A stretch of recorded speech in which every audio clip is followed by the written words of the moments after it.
Hello and welcome to Craft with Sarah. In this video you're going to learn how to iris fold.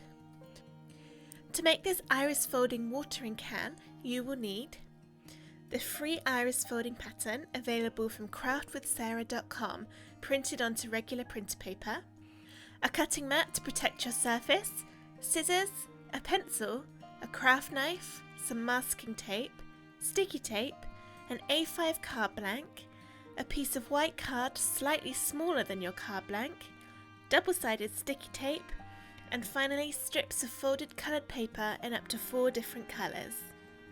First, cut out the large watering can pattern. Take your white card and turn it over so that the back of the card is facing up.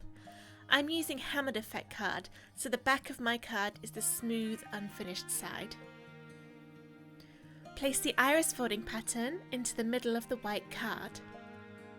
Using a pencil, carefully draw around the edge of the pattern.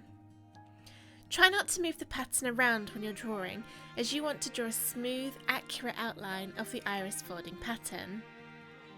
It's a little bit hard to see on the video, but I've now got the watering can shape drawn onto the back of my white card. Hopefully if I wiggle the card a bit, you'll be able to see. Place a cutting mat on your table to protect your work surface. I like to use a rotating blade craft knife to cut out iris folding shapes. The blade turns as you cut, which makes it really easy to cut smooth shapes and wave the knife around the outline. Carefully cut around the pencil line you've just drawn with your craft knife. I like to move the card around so that I'm always cutting towards myself. This puts less stress on the blade of the craft knife, so it's less likely to snap or to tear your card. When you're done, pop the shape out of your card and leave it to one side. We won't be using that cutout shape. What we need is the window cutout, also known as an aperture. Remove your cutting mat and place the iris folding pattern onto your work surface. Use a couple of small pieces of masking tape to secure the pattern to your work surface so it won't move about when you do your folding. Place your cutout on top of the pattern and line it up so that the cutout in the card matches the shape of the pattern. Use some more masking tape to secure the card. Make sure you only put a small amount on the white card, as you'll be using most of the space on the back to stick your coloured paper strips to.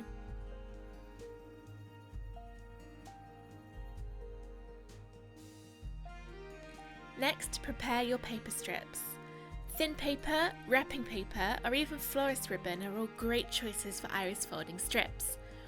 It doesn't matter if your strips have jagged edges from where you've cut them out.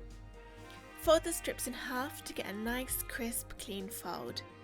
You could use a bone folder to enhance the crease, but if you don't have one, like I don't, then just make sure you run your finger all the way down the crease. For this pattern, I'm using 4 different colours of paper, one for each of the spirals inside the pattern. Place the strips around the edge of your card. I like to position the colours on the sides of the pattern that I'll be using them on, which makes it easier to pick up the right colour when I'm doing the fold. To make it even easier, you can colour the pattern with the colour of the paper strips that you intend to use for each section. Imagine the pattern as a spiral with 4 different swirls inside. If you're using 4 colours, colour each swirl with the appropriate colour, as I'm doing here. Note that the handle of the watering can belongs to the top spiral, which is why I've coloured it in red. Now you're ready to start iris folding. Find the fold on the pattern marked with the number 1. Cut a strip of your colour paper so that it's just longer than the fold on the pattern. Place the strip over the pattern so that the creased line of your strip sits along the straight line next to the number 1 fold. Use sticky tape to secure the paper strip to the white card. You'll probably find that some of your paper strip goes over the space in the white card between the handle and the main part of the watering can. You'll need to get rid of this overlap by folding the paper strip so that it doesn't encroach on any of the other fold lines, and then cut off the excess. Use another bit of sticky tape to hold down the edges of the strip you've just cut. Do exactly the same process for number 2 on your pattern. Take your paper strip, cut it to size, place the creased edge along the next fold line on the iris folding pattern, and then secure it to the white card with sticky tape. Again, you may need to fold the paper strip to stop it overlapping the main part of the watering can.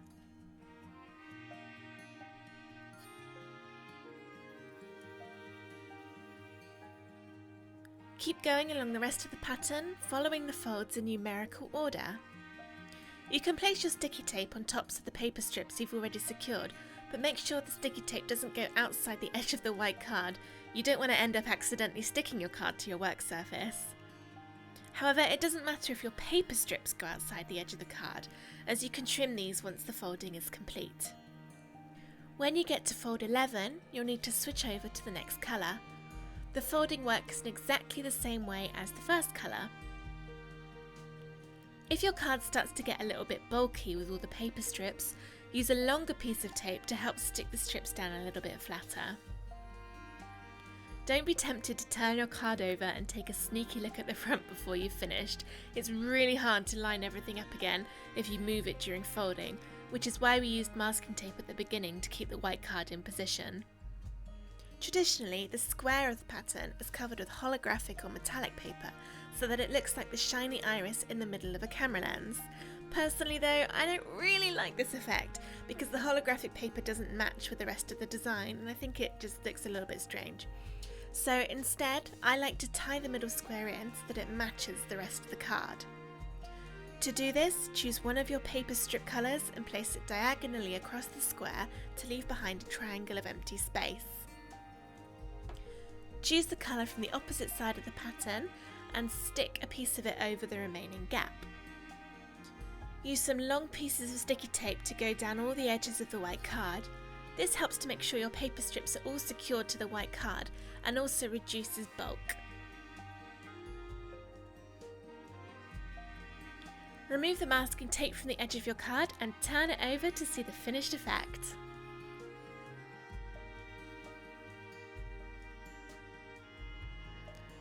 If you've got paper strips sticking out from the edge of the white card, trim them off with a pair of scissors. You could use a craft knife and metal ruler to get more straight edges, but honestly scissors work just fine. Turn your card over, and if you have any parts where the paper strips are coming away from the card, like at the bottom here, then stick another long piece of sticky tape down the edge to secure them. Take your double-sided sticky tape and place a long strip down each of the edges at the back of your card. Try to get the tape as close to the edges as you can.